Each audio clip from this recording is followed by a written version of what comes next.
Everyone. Welcome. We're so excited that we can present this encore presentation of supporting families from diagnosis through transition. And we're so happy to have Amanda and Kate be able to join us. And they are in person, live and in person in Ohio. And I have a suggestion for the view during this so that you can just see Amanda and Kate. If you go up to the little icon view in the corner of your Zoom screen, one of the choices that you can make is side by side speaker.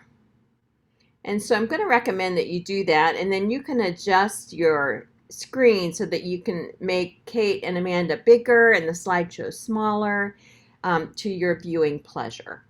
So with that, I am going to hand it over to Amanda and Kate. Thank you so much for being here.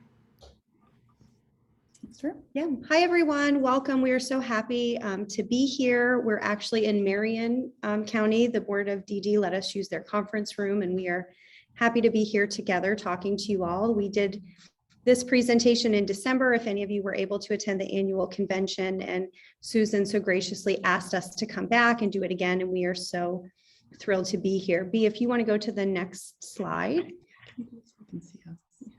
It's hard to not see yourself when you're talking. There we go. There we are. So here we are. We are Kate and Amanda taking the show on the road. We decided today. Yeah. We are both autism moms, business owners, writers, and co-founders of the More Than Project. Kate has a large Facebook following over at her blog, Finding Cooper's Voice, and just published her first book. Yay! That Forever Boy is out now. Want to introduce yourself? Yeah, so I'm from Minnesota, which really easy plane ride to get here. That was lovely. Hop, skip, and a jump on a prop plane. So fun, turbulence. But I'm here and I have 4 kids. Cooper is 11, Sawyer is 9, Harbor's 3, and then our little girl Winnie is 10 months old. And no, she doesn't sleep, because that's the question that everyone wonders. I do a lot of influencing and social media stuff, sharing our world on Facebook, and then dove into author and nonprofit co-founder to try and do good in this world and just move the needle on autism awareness. So my name is Amanda DeLuca. I live here in Ohio. We actually reside in Harrison County. My oldest son, Jackson, is 8, and he is on the autism spectrum. I also have a 5-year-old, Monroe, and my husband and I both work from home most of the time together. So I'm happy to be here today. And I work in educational advocacy. I do IEP coaching for parents. I write a little bit. I own a dance studio and have the pleasure to work with Kate on our nonprofit, the More Than Project. Yeah. So today we want to talk about our experiences in early intervention. And Kate and I sort of had different experiences, but similar at the same time. So we want to talk about what we really appreciated from professionals, what we hope that they can take away, and how to connect and work with their families side by side as they continue to do the work that they do. Mm-hmm. One of the things that I'm hearing a lot from professionals with my book and Facebook page and everything we do is we only see like just a window into your child. We don't know what happens the rest of the time. So when we share, I think it really helps us do better for our kids. Mm-hmm. So B, if you want to go to the next slide, this is a pretty exciting thing. Kate was featured on the Today Show last week about her book, and we thought they just did a really lovely job highlighting her advocacy and her writing, and sort of highlights how we both feel that early intervention is crucial and very important. So April is Autism Awareness Month, and the CDC says the developmental disability affects 1 in 44 children in the U.S., with boys 4 times more likely to be diagnosed than girls. Well, I recently spoke with one mother who is opening up about her son's journey and offering hope to other parents. The second that I looked down at him when he was born, I just knew there was something about him. But as development went on, he met his physical milestones on time. It was Kate Swenson's maternal instinct that saved her son Cooper. While doctors, therapists, and teachers told her some boys are just late bloomers, she felt that a clock was ticking. no one would really take what we were seeing seriously. And I was starting to panic because early intervention is key. Like, I want to help him catch up. According to experts, autism diagnosed before age 5, when the brain is still forming, gives a child the best chance for successful treatment. And Cooper was just shy of his 4th birthday. How did they diagnose him? I know there's a spectrum. Yes, he's on the severe end of the spectrum. He's technically nonverbal, and He's smart and he's funny and he's loving. I honestly felt relief when they told me, because I was like, now we know. The relief was short-lived as Kate and her husband Jamie realized their new normal was about to become a lifelong journey.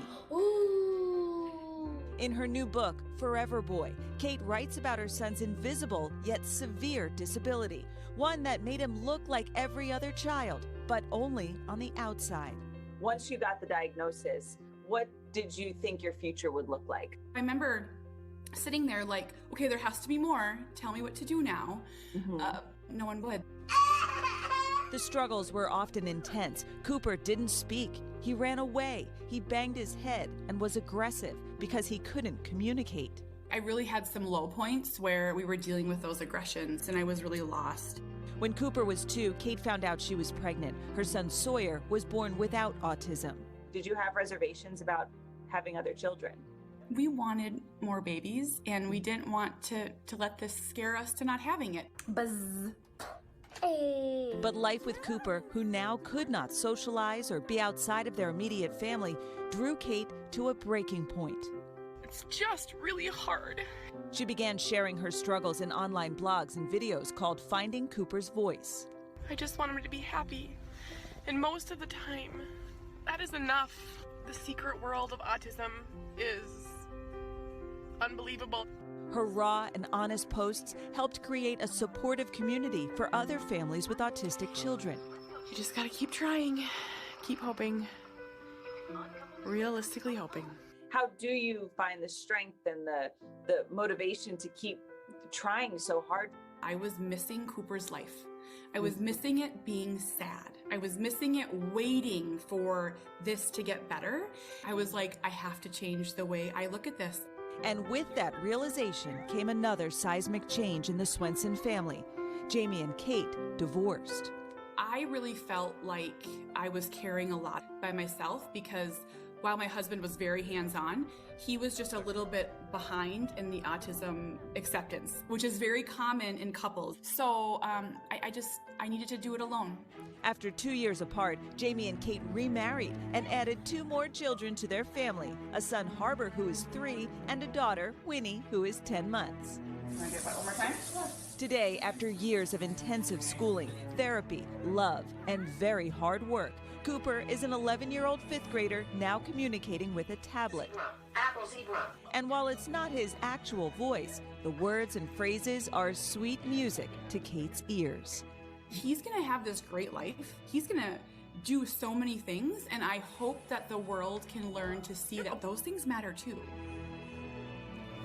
You know, everything kind of changed for her when she switched her mindset. Not like, how can we fix this, to how can, this is the situation, how do we help him grow? And she said, and watch him live, as opposed to trying to get to some destination. And that's what you worry, when you have a child who's neurodiverse, you're trying to, you can take care of the now, but you're worried about the future. And you're not sure. But, like Kate did, you got in there early, and you can have a great outcome. Yeah, you certainly can. Really and she did share just an opened her heart in this original essay about autism on our website, today.com, and you can read more about her story there. That was a great story. I love that she's become such an advocate, too. Oh, for sure. And making other parents who are going through something similar, okay, we can do this. Absolutely. If you are watching, you are healing others just by what you're doing.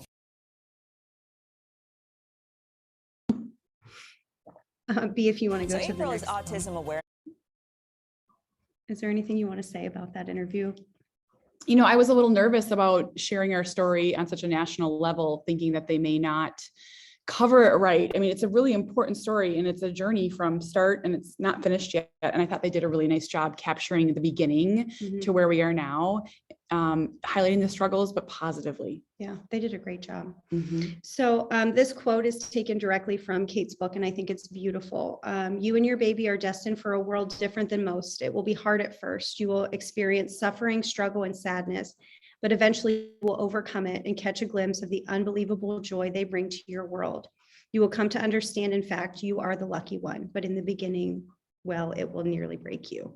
And like you said there, you were almost relieved when you got the diagnosis.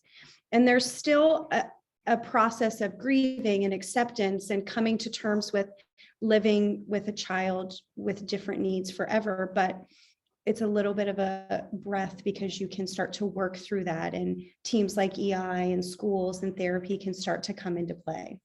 Yep. So I call it the in-between space where we lived. I mean, I knew from the day he was born that there was something going on. I didn't know what autism was, but I knew. And it was just years of is he or isn't he, and checklists and MChats and trying to get help and reaching, doors closing essentially. So once you know, I think most parents do feel a sense of relief. Then the work starts. Yes. But it's nice to know because then we can help. Yeah. Do you want to go to the next slide, B? So Kate and I highlighted this in December, and we really spent a lot of time going through these stages of accepting a child's diagnosis. And every parent is at a different place in this. And also acceptance is a moving target, accepting that, autism as a diagnosis, and then that maybe traditional school isn't the right spot. And then maybe that they will be living with you long term. And there are different, acceptance is a moving target, but we have to get through these first phases before we can get there. Denial is a big one. I think you've talked about it and I've talked about it, where maybe the doctor was wrong. He started to point today. Maybe we're not there anymore. And parents really have to sit in that. And you and I talked about this, where my husband said, well, they were wrong, and I was ready for a diagnosis. And sometimes that happens. Not all of your parents are going to be on the same page as you're working with your families. I remember thinking he had the diagnosis, and then we'd have weeks where maybe we would be home for whatever reason. And in our home setting, he was so comfortable and there were no challenges or prompts or, expectations. And I'm like, I think it was wrong. Yeah. Like I would just I was on this roller coaster ride, and very much a moving target. And then the next stage is fear. And it's, what will our life look like now? Financially, emotionally, socially, things change, whatever your diagnosis is. And like you had talked about in your book, a mom who found out her child would have Down syndrome, they know sort of going into it that what to expect and to prepare for. It's still very hard. With autism, it was, now what? And there's not help pouring in and answers. You have to find those yourself. So there is a lot of fear, because what you thought and predicted of prom and weddings and, little league changes to a miracle league, and that's okay. But you're afraid of what different might look like. And I think there's a lot of misinformation out there. So Cooper was diagnosed 7 years ago. And while that seems like a short time, in the world of the internet, that is a long time. And when I Googled severe nonverbal autism the day he was diagnosed, that evening at 1 a.m., of course, it brought up some dark, grainy videos on YouTube of things that shouldn't have been on YouTube. Yeah. So I think with my advocacy, Amanda's advocacy, our goal is to really reframe what parents see and kind of lessen that fear. And what you do, a lot of your language, and we received a lot of dark predictions and things that Cooper would never be able to do. So a lot of that pressure is on you and how you frame autism realistically and hopefully. So that's something I know it's a big passion for both of us. Yeah, our initial diagnosing doctor said by first grade you'll never know he has autism. And I held on to that. If we can just get to first grade, everything will be fine, even out. Right. And here we are in first grade, and yes, everything is fine, but there is very much autism that affects Jackson's life every single day. But we have learned how to work with that. But that doctor should have never made that promise. She should have never said those words. It gave me false hope. The next is anger. And this is a really hard one because I think a lot of us bargain with God and blame family or doctors or what we did during, pregnancy. Well, we're angry, and that's an emotion that we have to work through in our own time. You talk about that a lot. You can sit in the dark, but you can't stay there. Yeah.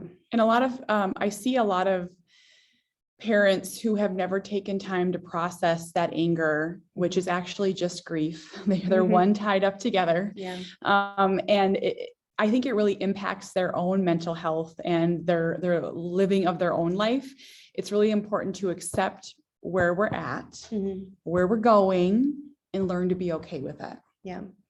The next is bargaining, which I think they kind of go hand in hand. And I think you wrote about this in your book too, that you would just give your right arm and I remember saying the same thing, like, just help him. If you'll just help him, God, I will do anything. You can do anything to me if you'll just help him. Yeah. And that's hard. That's a hard place to be in because you feel so helpless as a mother. And I think as a father, I mean, my husband really struggled with that too. He couldn't help me work through my grief any faster. He couldn't help Jackson speak any faster. Grandparents too. Yeah. My mother has said some things to me over the years where she's like, it wasn't that I was just sad and worried about Cooper. I was sad and worried about you as my daughter. So that was kind of, and back to husbands. I mean, I know my husband wanted to fix this for me so bad. This hurt. Yeah. The next is grief and isolation. And we have to find a place as special needs parents where we are comfortable taking our kids out into the community and, having people whisper and look and ask questions. And it's isolating when we retreat and stay in our homes. And we did that for a long time. It took me a really long time to be able to stand up in front of people and say, my son has autism, because I felt like I was being blamed and shame. And it was an older mom.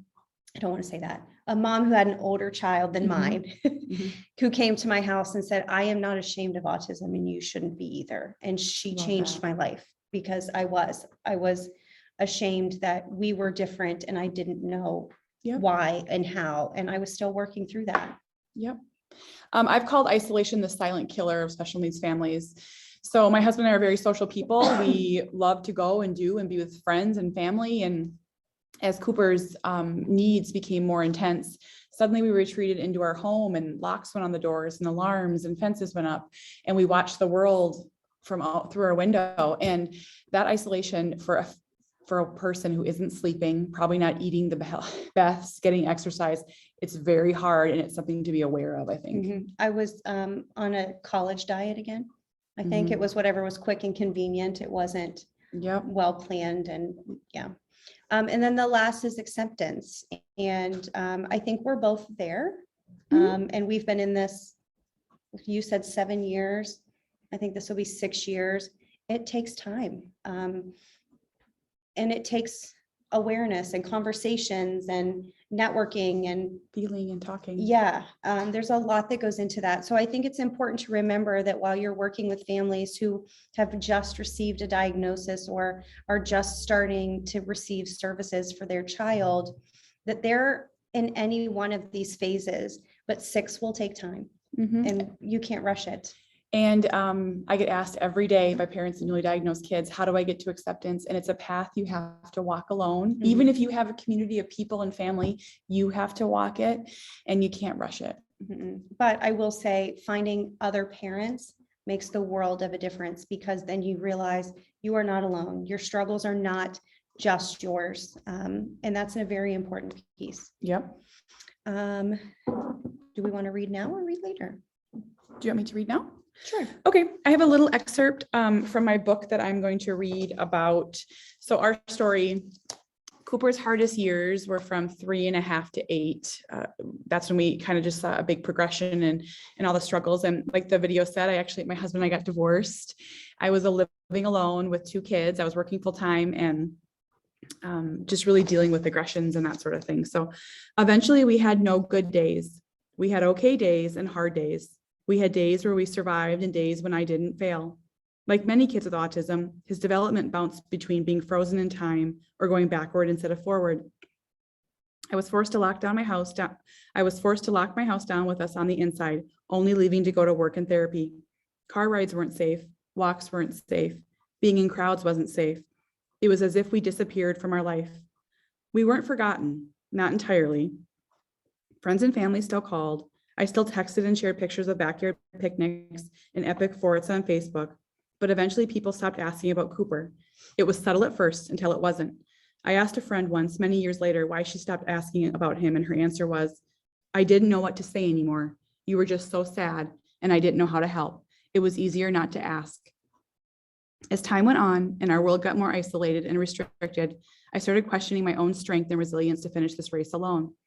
On a particularly low Saturday, one that started at 3 a.m. with screaming and hitting and didn't end until midnight that night, when Cooper's body finally gave in to sleep and was still, I read a quote on Pinterest. Special kids are only given to special people. As I sat alone in my house in the world I was forced to create for myself and my two boys, exhausted and feeling a little beat up, I let those words wash over me. Special kids are only given to special people, and they filled me with rage. I understood that the words were well-intentioned, but it was toxic positivity. It brushed over the realities of disability and made parents like me feel shame for having anything but positive thoughts about our difficult situations, and it was a disservice. I wasn't special. Cooper's diagnosis wasn't a rite of passage. Congratulations, Kate. You are now special as well. Here is extra strength, patience, and resilience, and the ability to always find the joy. It doesn't work like that. I was just a person, a mom with very real emotions and feelings. It's not that I was resistant to the grief that came with it. It's not that I was resistant to the grief that came with the diagnosis or the pain that came with the possibility of never hearing my son speak. I'm his mother, and a mother's love can meet any challenge, but the pressure was crushing. There's no manual for how to raise a child with special needs. The decisions I had to make about his care, future, and well-being felt monumental and sometimes had no right answers. No one could make them for me or even tell me what to do. It was all up to me, and I was scared a lot of the time. The aggressive side of autism can break even the strongest of mothers, and I was not spared. I endured snickers from people who judged Cooper and me as his parent. I just did it. I just held my head up and puffed out my chest, and then I would break down later when no one was watching. I wasn't given extra hours in the day to research, advocate, and fight. I had the same amount of energy. I had the same amount of time as everyone else. I wasn't given a dose of extra energy or the gift of not needing sleep. I didn't have a superhuman strength to take the abuse he gave my body. I just did it. I wasn't given an off switch either. There was no turning off the worry and fear that consume a parent of a child with autism. Not ever. Not when I get an hour out for coffee or a precious weekend away with friends. Autism is always on my mind and will be until the day I die. And I most definitely wasn't handed the precious gift of acceptance. Instead, it took years of walking through the darkness to get there, a walk that no one could take for me. I am not special. I am no saint. God didn't give me Cooper because I had all the qualities that I would need to be his mother. I was just an ordinary person who fell in love with her son. But what God did do, and I believe this deep down in my core, is make children like Cooper so special, so beautiful, and so magical that parents like me gain the skills we need at lightning speed. Because we are smitten, we are goners. We may not jump headfirst into the secret world of autism. We may need a gentle push, but when we get there, we demand a life that is worth living for our children because they deserve it. Special kids are not given to special people. Special kids make special people. And for that, I am thankful to be chosen. Sums it up. Every time.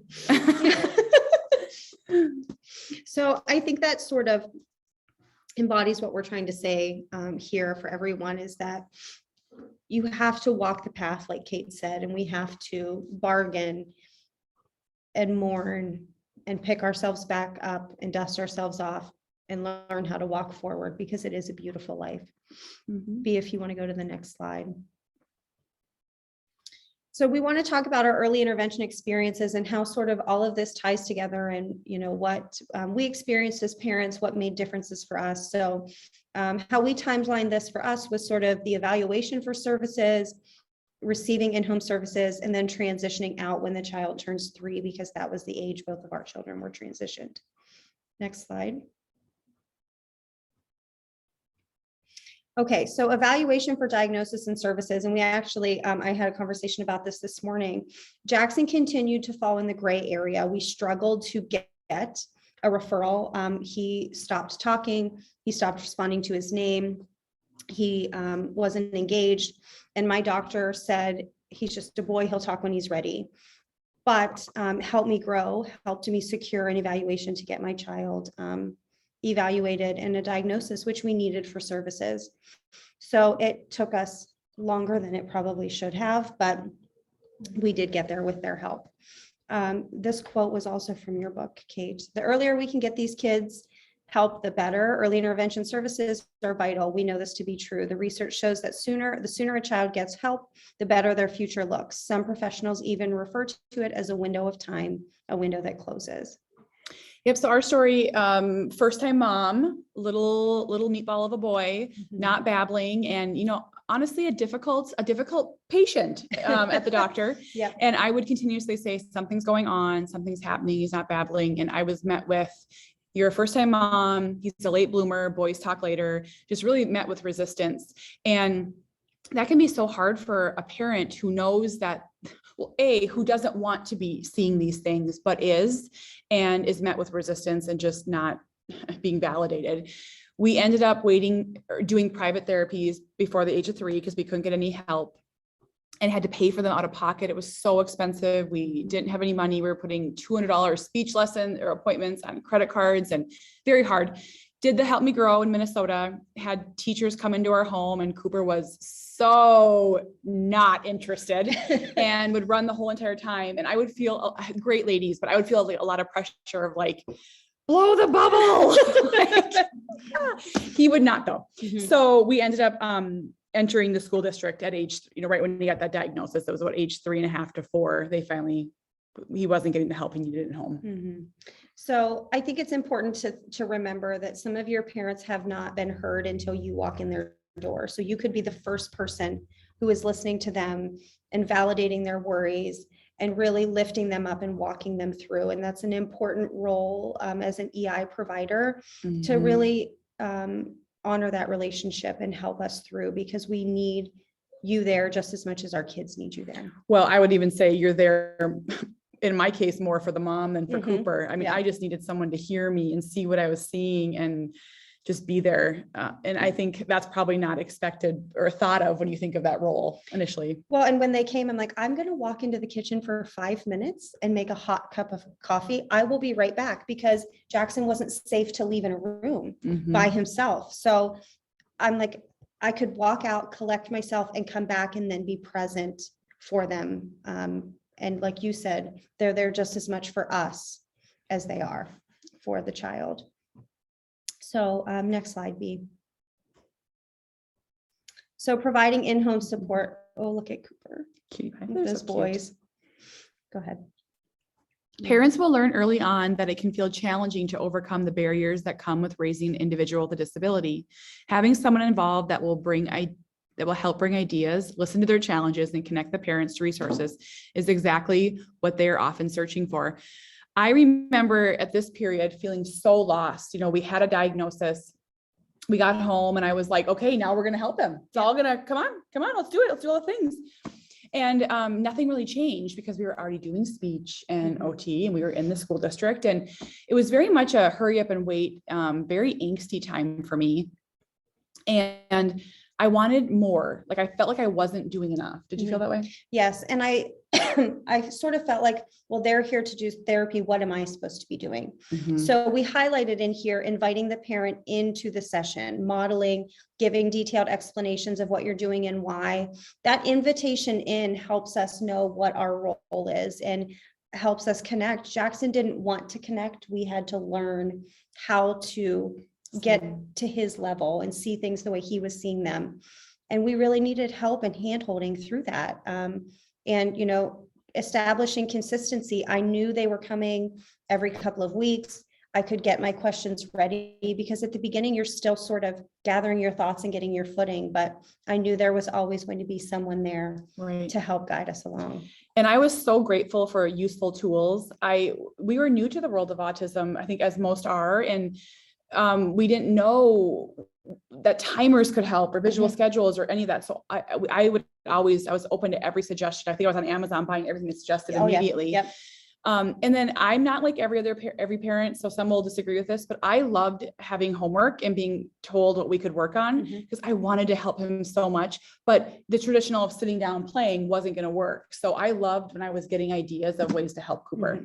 But I wasn't necessarily asking for it. I needed them to offer and say, here's what you can work on. Yep. Here are some good ideas between our visits. So offering, because we're often, like you said, tired and overwhelmed and just exhausted, that we might not think to ask, but offering it makes all the difference. Next slide. And then the transition to school. So Help Me Grow to me was very cuddly and warm and handhold, and then you get shoved out the door into the school system. And I'm not saying that as a negative, but it's a very different experience. School is very closed off communication. You're not observing. Right, you're not observing. So that transition can be really difficult for parents. So I think as much preparation as you can provide is very helpful for us to prepare ourselves. Going from an IFSP where you're sitting there and building your family goals to an IEP where they're being often presented to you and read to you are completely different experiences. The difference between medical and educational diagnosis is huge. I think we've talked about this at great length. Do you want to share about that a little bit? Yeah. So, and I always, it's the state differences, but in Minnesota, and it's the same, an educational diagnosis doesn't talk to a medical diagnosis. Correct. And I knew none of that. We were in the dark. So we went through getting the Help Me Grow and then the transitioning into school, and they didn't know if they should label him as autism or developmental disability. We went with autism, and I was like, oh, we're done now. We made it. And they're like, oh, no. This is just for the school district. So I think explaining that to a lot of parents, that if they want those community supports, then they have to in turn seek that. Yeah. And I think helping the parents feel like they are part of the team. They are an important person at the IEP table, and it shouldn't feel school versus parent. We should really encourage the parents to feel involved and to bring data and information and really have open conversations with their schools. It might take some work, but your voice is important at the table. Oh, definitely. Oh, I was just going to say, can we go back real quick? Can we go back one slide? Just real quick. One of the things is I've always felt when I entered the school district, and even in the world of the county or any of these things, is you only know what you know. So, and we understand that you're only experts in one area, but tell us what you know about how to help our kids, whether that's therapy centers. If you know of a great school or a great program, you're our gateway. So we tell us. Yeah. Okay. Next slide. Next slide. So we want to talk about ways to better support families and each other. So support for the children is very, I think, obvious. You're coming, and Kate and I have talked about this the last time we presented, that not every mother is ready to come in and sit down on the floor and be in that moment because she is exhausted and overwhelmed and is trying to work through her acceptance. Invite us in. Tell us what you're doing, narrate, really show us how you're being there for our child, how you're connecting with our child. And that invites and encourages the parents to come in. And like Kate said, sharing what other resources are available or other parent support groups or things like that you know about helps us better support our children. One thing I want to say is, and I'm sure this wasn't the first time, but the first time I remember hearing something positive about autism, I put this in my book, is when we went to it was a 4K preschool program for kids with autism. And the teacher was just raving about Cooper, and it like stopped me because no one had ever said anything good about this adorable, cute, funny little boy. It was always the things he couldn't do and his delays and the things he needed to learn. And it felt so clinical. So remembering that these are tiny little humans that are just little kids, I think that's so important. We can get caught up sometimes. Yeah. And something that in the early years, I don't think I was as aware of, but we do not talk about Jackson in front of Jackson, because even though he's not looking or responding, he is listening. And you talk about this on your blog all the time, how Cooper will bring you his iPad to show you an episode about something that you said. Or something that you were referencing. So I think it's really important that as we're talking about our kids, clinical or just in conversation, that we take time out of the room, out of earshot, so that we are honoring that they are still there and they are still listening. And I didn't know this in the beginning either. And because I talk about all my kids and they're all my kids. But now that Cooper's 11, we have a yearly visit from a social worker that comes. And the first 10 minutes is talking about how awesome he is and the things that he is doing great at. And then we have him leave the room and then we talk about the struggles and the challenges. Because one time I could tell that he was getting very agitated by what we were saying. And I was like, that has to feel awful. Yeah. Like, I wouldn't want to listen to this about myself. Right. So that's a conscious choice that we do. It may not always work for the younger littles, but just remember, keep that in the back of your mind. Yeah.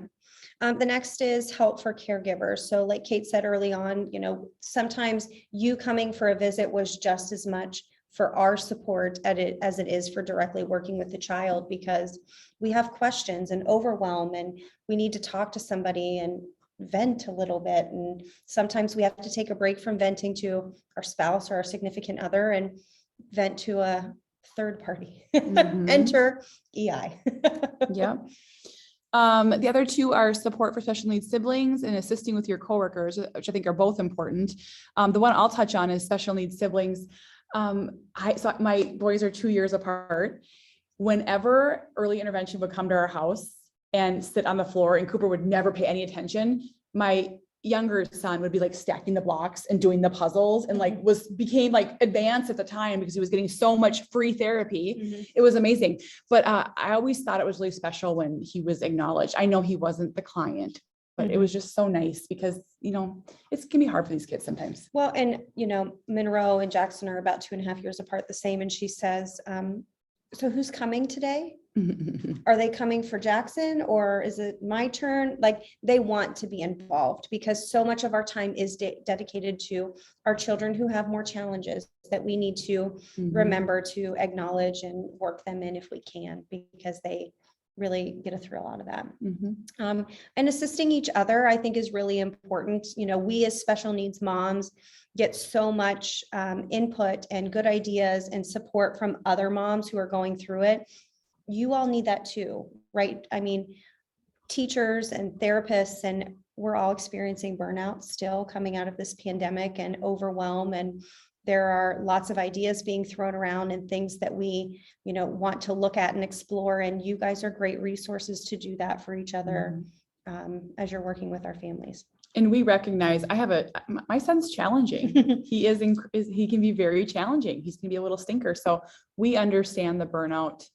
And I don't think maybe in the beginning I was like, oh, he's great. But now I'm like, let's put our boots on. Yeah. We're going in. Well, and you and I talked about this in December. You all chose our children and they are beautiful and great and joyous, but they are challenging and they are hard work. And you chose that and we thank you for that. And I think it's important for you to know that what you are doing matters and what you have to offer is making a difference in all of our lives because our kids need you and we need you. So you're a lifeline. Yep.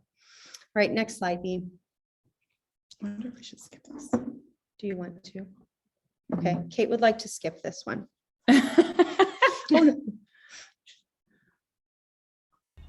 Hi. She thinks you're kidding. Oh, there we go. So that was actually I'll just tell you. So that was my viral video. And it's very, very emotional. And since we're low on time, I think that we could just not watch that. I will tell you, I think what resonated with me most from that video is you said, I wonder if someone will come to his funeral. Will anyone come? And that's so hard because we worry about the support system for our children and when we're not here any longer and how can we set them up to have the best life they possibly can? And these mamas and these dads that you meet, they're carrying a weight. It is a weight and it's a beautiful weight, but it's heavy. And I hit my low point when, we couldn't leave the house and people were, it was just a really low time. And I think it's important to know that some of the moms and dads that you see may be there. Yeah. And, it may come in waves. Mhm. I thought if I can just get him talking, if I can just get him sleeping, if I can just get him potty trained, Oh, same. but then it's in the next and the next and the Mhm. next. If we can just get into school, if we can just make one friend, if we can just be Mhm. involved in something, there's always in the next. So it is a very up and down process where we need support and community at different times, Mhm. which transitions into our next. Well, and I'll tell you, I never, this is actually a really, I think, important thing to touch on. So every visit we had, I was the happiest, smiliest, most put together, optimistic. He's always doing better. Oh my gosh, of course he's doing better. So then when I hit my low point and we had to have a crisis social worker come to our house, I remember the guy being like, I don't see any of this in your history. And I was like, because I was lying. Like, so just know I wasn't even ready to admit how hard it was. Well, and we hit that point last summer and I finally called and said, we are in crisis, we need help. And the lady said, okay, well, we can meet in 6 weeks. I said, you don't understand. By me being able to pick up the phone and call you and say, we are in crisis, that means I've been here for weeks, but I'm finally strong enough to pick up the phone Yeah. and we need you now. So when a family says they're overwhelmed, they've been sitting there. It just takes us, it's hard to say because we don't ever want anyone to look at our children as anything other than beautiful and amazing, and they are, but we have unique struggles, I think. Yep. So this is where finding community comes into play. Help, foster that in-person or online parent support groups. I'm sure you've all heard of them. I tried an in-person support group. It was not a good experience for me. I think every support group you find will have different purposes and everyone could identify with a different one. I have a online Facebook support group for families that I just love and adore. And I think it's a safe place to ask questions. That's what you're looking for. Questions without judgment and shame, asking about meds, potty training, sleeping, the things that we can't just say out in the public. The next one. So the next one is encouraging and including parents as part of the child's team. So this can be for EI therapy, inviting them in, talking through what you're doing, telling them their voice matters at the IEP table when they transition to that next part. Really letting them know that you are the expert on your child. You know them in and out and what is best, and that we need to work together on that and honor that opinion. And then family is so important. Encourage, so a diagnosis or something hard, either one way you want to look at it, can often drive a wedge in families and just change the dynamic and turn it upside down. So that, it comes back to really just fostering that family support and how important it is.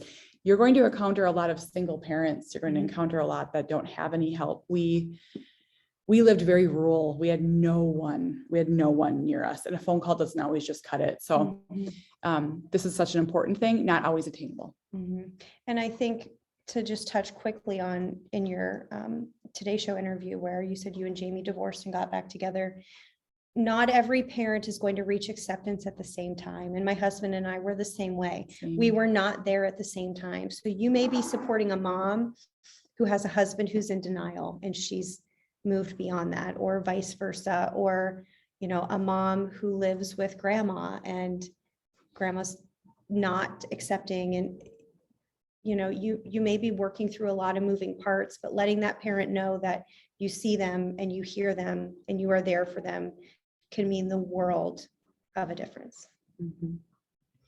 Next slide, B. One thing I'm seeing a lot is we can skip my video too since we're short on time. Okay. I see a lot of raising kids. I see a lot of grandparents raising children with disabilities. Yeah. Because mom or dad just can't do it. And they're really reaching out and really needing help. There's some generational things going on. I mean, there's a lot of things. Yeah. So Kate and I wanted to create another level of community, and that's sort of what inspired our nonprofit, which is the More Than Project. And I'm so proud of this. I've been doing lots of interviews for my book, and I talk about this in every interview.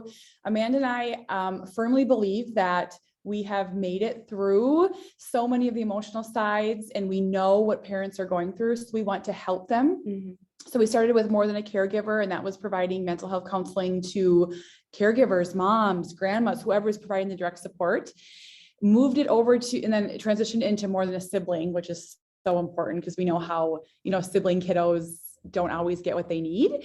So offering scholarships to them, and they could buy something for them, like an Xbox or a trip to Disney, something like that. And now we're doing More Than a Teacher, which, do you want to talk about that one?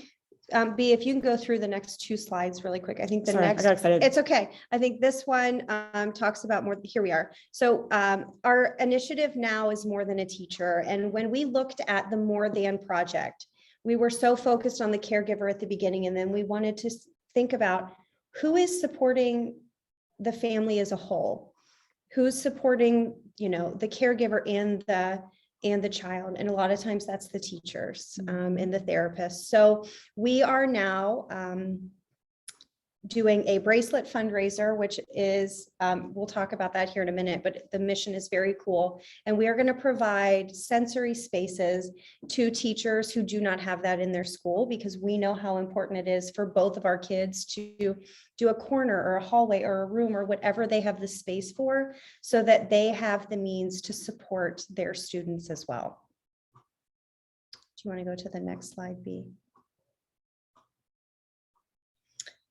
So find the joy is sort of Kate's mantra. I don't know if you know that, but that's what we all think when we hear that, because you said it for so long. Do you want to read your quote? Because I love it. Everyone has something hard in their life. They may not tell you, but they do.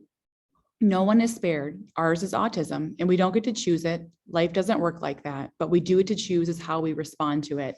And for me, what that means is I was living in this hard place where I was so focused on what was next and how do we overcome these mountains, and then I'll be happy, and then I'll be happy, like Amanda said earlier, that I was missing my life. And we all get to choose how we respond to any given situation. And I am just so focused on finding joy, spreading joy, and helping others.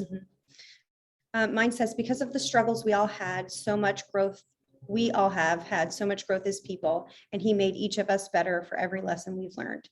Being Jackson's mom has changed every aspect of my life. It has made me a better mother and a better wife and a better teacher, because I miss nothing now. Every small milestone and every accomplishment is huge in our world. And these are all things that I would have missed and take it for granted and not celebrated along the way. And it is really, like you said, taught us to just live our life and live in this moment and celebrate all of the joyous things that happen along the way. There are hard days, but I find something to be thankful for every day. I have to make it through. Absolutely. Go ahead, B, next slide. So before we get to Q&A, Susan, if you can go to the next slide, it shows you Kate's book and where you can order that.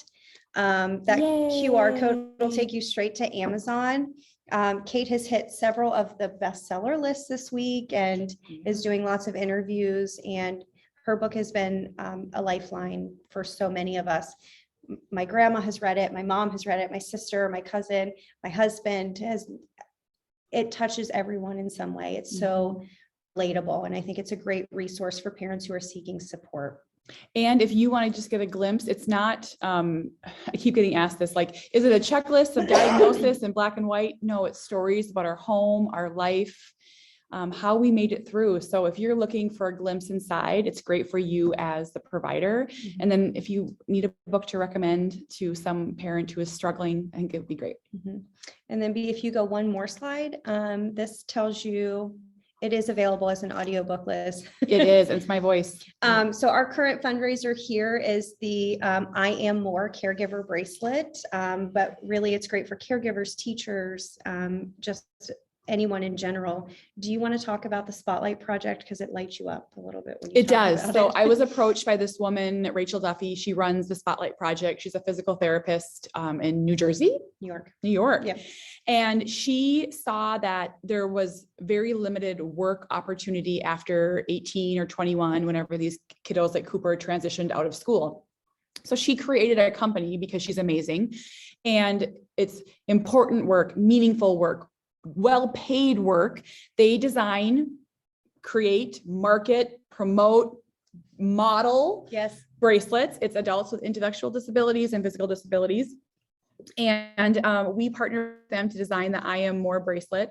And we get $5 from each bracelet that is sold. And we are going to give 100% of that $5 to the teacher initiative that we mentioned earlier. So it's kind of a full circle fundraiser. And we have been getting videos and photos of the amazing adults doing this work. And it's so fun. Like, they're so proud. And I just think if you're looking for a Mother's Day gift, a teacher gift, anything, a way to give back, this is it. And they said to her, it's always people raising money for us and for people like us. And now we get to do something that is going to make a difference. And I thought that was just the most full circle, beautiful moment. So we are so proud of that project. So if you're interested in that, you can check that out. And if you go to Kate's website, you can learn more about the foundation as well. So Susan, if you're ready for questions, we can open that up. Okay, we can. Thank you so much. So that I'm understanding the current fundraiser, how does it support teachers exactly? So $5 from each bracelet sold will go into the More Than a Teacher Scholarship Fund. And that later this year, we will take applications from teachers who do not have a sensory space in their school, and we will be providing that to them. So our original goal was to do 3 scholarships, but we are hoping, with the way that bracelet sales are going, because they are being very well received, that we'll be able to do more than just 3 sensory room gifts. And Fun and Function is actually partnering with us and giving us a really nice discount so that we can give these teachers some great resources for their students. Okay. Wonderful. Thank you so much. So this webinar was advertised as being until 1:15. So we do have time. Don't want you to feel like you've got to scrunch all of your answers into 2 minutes. So those who can stay on and be part of the Q&A will be able to hear all of that. So a question that we have in the Q&A is, how about the parents that do not want to hear a diagnosis or shut you down for a nonverbal, almost 3-year-old with several significant red flags for autism? Parents do not want to label him. They do not want to take away the option of future things like joining the military, and so don't even want to have him tested. As the professional supporting the family, Nicole was saying, I just keep trying to support the parents and keep bringing it up. Do you have any other suggestions? So for us, having the medical diagnosis is what was able to get us supports. So when Jackson goes to school, Jackson's in Gen Ed 6 to 7 periods a day with support. He needs that support to be successful. So we had to look at, how do we get that from a diagnosis? You say it all the time. I don't look at Cooper and see autism. I look at Cooper and see sunshine and joy, and it's hard and it's never what we pictured, but we also have to look at, what are we not giving them by not letting them access these resources? So I just did a presentation the other day where I chatted with a teacher who teaches online school. And she said one of the newest trends now is to, she has like 4 or 5 students where the parents don't want an IEP or an autism diagnosis. So they pulled the kids from traditional school and they're doing online school. And she's like, they need so much support and I don't have an IEP and I can't give it to them. And I think this is a common thing. Parents that live in denial, they can only live there for so long. You can't outrun a diagnosis. You can't outrun, I suppose you could, I joke about this in my book, let's move to Alaska and live off the land and no one will know Cooper's autistic. It doesn't work like that. I think just gently keep bringing it up. And I think providing resources, Jackson's journey, Jackson's voice, provide Finding Cooper's Voice, just recommend this book. I'm not saying that just for my book by any means, but just something to like open the door of conversation. It was hard for me to hear professionals say those things too. I remember I have this memory of nursing Sawyer in a center and someone was like, I think your kid's autistic. And I was like, we're going to go. yeah, we're going to go. Cause like, I wasn't ready either. So know that we understand what you're going through, but we've also made it through. So those mamas, they're struggling. And here's the thing, are they making every excuse to try to delay it because they think it changes who their child is? Jackson is exactly who he was supposed to be. And I was supposed to be his mom, and you were supposed to be with Cooper.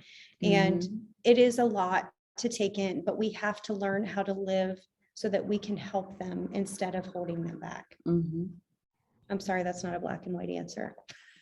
No, none of it is. Yeah, there Not is with these there is kiddos. no handbook for us or for you, unfortunately. And a follow-up comment then is that we're in the field of early intervention. We are obligated to talk to families about the red flags we see in their child, even if the parents are in denial or not ready to accept the possibility. We would rather they hear it from us than transition to preschool and be blindsided.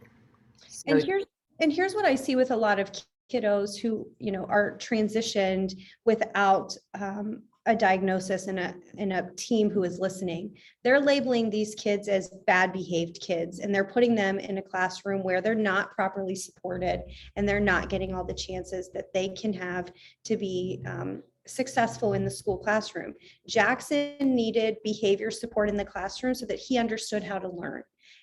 Without that, he would have never been able to walk in and sit at a desk and participate with his classroom. We had to lay the groundwork. We had to lay the foundation so that he understood the process and the environment. You say all the time, Cooper was born into a world that didn't make sense to him.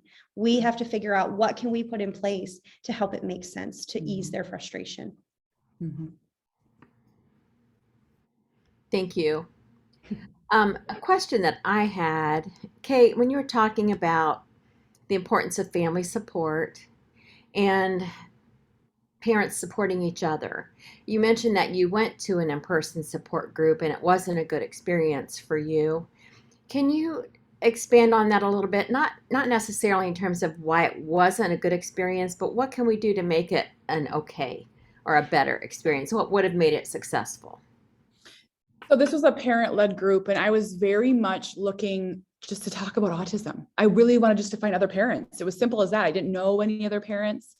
And it took a turn, and it got into kind of the reasons for autism and that thing. And that I was past that part. My son was diagnosed, and I wanted to talk about how we felt and what I was feeling, and was I alone? And I think so encouraging support groups is really, really good, but we see this every day in the autism community, and you could just say the mom community in general. Finding your people is important. The like-minded people who think like you. It's so important, and it's life-changing, but you may just encourage them if it may take bravery to go to a first support group. If that one doesn't work out, look for another one. So in the early years of Jackson's diagnosis, I ran an in-person parent support group, and it's something that I've since had COVID sort of took over. But what we did that really helped is we scheduled a speaker every month to come so that parents knew, I would like to learn more about Miracle League. I would like to learn more about in-home behavior support or autism scholarship or whatever it was, so that there wasn't the pressure that they just had to come and pour their heart out, or that they had to come and we were just going to talk about what didn't work. So helping to provide a topic helps guide them in. In the fall, I was lucky to do Ruby parent training through our Family and Children First Council. They put that on with our County Board of Developmental Disability. And we all got to learn about the importance of positive reinforcement and consequence versus punishment and how to functionally communicate with your child. And by bringing us all together, it sort of built this parent support group. We were all talking about what worked for our child, things we had tried, and we've stayed in touch. And I think providing those opportunities for parents to come and learn, like you said, we want to be better. We want to have more resources, but also organically connect with each other instead of it just being we're all here to cry in a circle and stare at each other. Sort of helps ease that a little bit. Okay, thank you.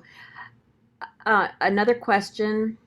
When you spoke about the crisis call, Amanda, who did you call to ask for the support So this might be something to share for us to share with families. So we had been working with in-home behavior support since Jackson was about 3 years old. And it's all out of pocket for us. Our insurance does not cover behavior therapy and it's very expensive, but it works. And when I told our behavior therapist, we are worried about in-home safety, I can say that here, I think, for his sister, that we need to figure out how to safely keep him in our home and her here too. Our county board stepped in and worked with us. And Susan, we're going to be talking more about this next month, that they came in and said, okay, what do you need? And I said, we need to figure out why he can function at school and why he can function in the community, but he cannot function at home. What of our behavior is triggering his behavior? And so they came in, the behavior company came in and really focused on looking at our behavior and our body language and our reactions and how we were reinforcing Jackson and what was really motivating him to work with us. So our county board, our in-home behavior company, and our Family and Children First Council all sort of work together to create this perfect program. So what Amanda was referencing, I asked Amanda, along with the county board and the behavior agency that works with them, to present at our May 20th Family Partnership Track at the Ohio Association of County Boards Spring Conference. And the title of the session is Responding to the Call for Help. So really wanting to provide that support to families as when the children are young, and hopefully prevent some of those behaviors or patterns or triggers from getting so ingrained that they're really difficult to change. Mm-hmm. So you can go to OACB's website and look at the spring conference to learn more about how to register for that session. And it is in person. It's going to be in person in Columbus. Mm-hmm. And my husband is joining us for the panel. So he agreed to be a parent on the panel. Yeah, keeping dads involved. I guess that's a topic too. You'd mentioned the importance of involving the whole family, and too often we don't work as hard as I think we could in making sure that the dad is at that table equally. Mm-hmm. Yeah, and for my husband, it looked different. So play therapy is where he came in. Speech therapy is what I handled, so that we each had something that was ours that we could take ownership of, and then we had something to discuss. So we just had to find different roles at the table. Mm-hmm. And for Jamie, you said sports is a big thing for him, and you guys do Miracle League and finding some outlets for. Yeah. He's very much the wrestler with the kids at night after dinner.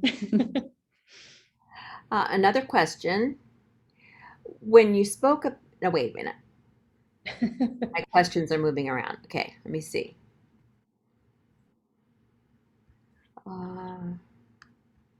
Someone asked if they can receive the slides, and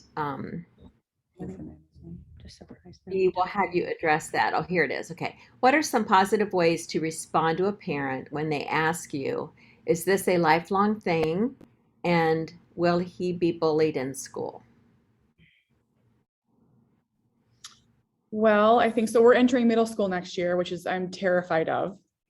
So I am trying to do as much as I can to ease that transition. I just went to the 5th grade gen ed classes and read a book about autism. I would really encourage parents to get involved with the school district as much as you can. Be friends with the teacher and the paras, and get involved as much as you can. I think bullying is a fear for all parents. Yes, but that's just something we're gonna have to go into and just do it. So my son's in 1st grade, and his teacher has really given the opportunity for questions to be asked. His intervention specialist came in and talked about what their program stands for. The kids went on a field trip down to the intervention room because they wanted to know, where does Jackson go when he's not in our room? And for Autism Awareness Day, they made a book that said celebrating our friend Jackson. They each drew a picture about what their favorite thing to do with Jackson was. 90% of them were either eating snacks or swinging on the swings on the playground. So I know what a lot of his day looks like. But we have to make sure that they know that it's okay to talk about it. It's okay that we talk about autism or Down syndrome or whatever, your child's diagnosis is, because we as adults sometimes discourage questions because they make us uncomfortable. Kids are not uncomfortable asking questions. We just need to give them the opportunity to ask and be honored and answered so that we can build that awareness and build that acceptance and build community around our kiddos. And it's really working with our schools to do that. Thank you. We'll take one more question and then we'll talk about how you can access the slides. And people are missing that opportunity to see the videos and they're wanting to find out how they can watch them anyway. So one last question. What kind of speakers would you suggest for a parent group that is for special needs caregivers and not just autism specific? We're trying to start a group in our county since there's nothing post-COVID. So I spoke last month as an IEP advocate. I think it's important for parents to know their rights and what an IEP is. We had somebody come in from our county board and talk about what resources were available in our county for our kiddos. Employment's a good one. We have Yep. resources for employment. You should be able to Google and find something for someone to talk about that. So the thing to remember when you start a support group, and it's hard to always remember this, every child isn't the age of your child. Yes. So like you have to look at the, like you said, Miracle League is a good one. Businesses that do sensory friendly things is sometimes fun. And we have talked to like hairstylists. We've brought them in and said, could we do a sensory friendly event? Could the kids come in and see, the salon or what you'll be using to really get the community involved in, wanting to offer opportunities for our kiddos. So really not thinking just, special education or modified sports, but how can we, like you said, involve businesses in the community to really build that up? And then we do have like one little surprise for you. Kate does. We're going to give away 2 copies of the book. So I think Susan will pick 2 winners and I will send them to you from Amazon because Amazon is the giant that is our friend. So I will send you 2 copies. And if you don't want to read it, gift it to someone that will, I think, but it will touch pretty much everyone, I think. Okay, thank you. And that was a surprise. And how I will choose those people, I have not figured out yet. So we will surprise too. B, can you talk about sharing the slides? Sure. The slides have been uploaded actually to the Member Connect site. As far as the videos, that may be a little bit tough, but we'll try to figure out how to upload them because typically we don't do the videos, pull up the videos in Member Connect, but the slides have been uploaded to the Document Center, so you should be able to find them there. Okay. All right. Well, we are out of time. Any quick last comments from Amanda and Kate? Thanks for having us. I feel like I'm an Ohio native now. I've been here presenting, so you're like honorary. Have me back. Oh, we would love to have you back anytime. All right. Thank you so much. Thank you to all who joined us today. And you can email me, sjones@oacbdd.org, or through the training at Member Connect or OACB, and we will help you find what you need. So thanks, everyone. Have a great rest of your day.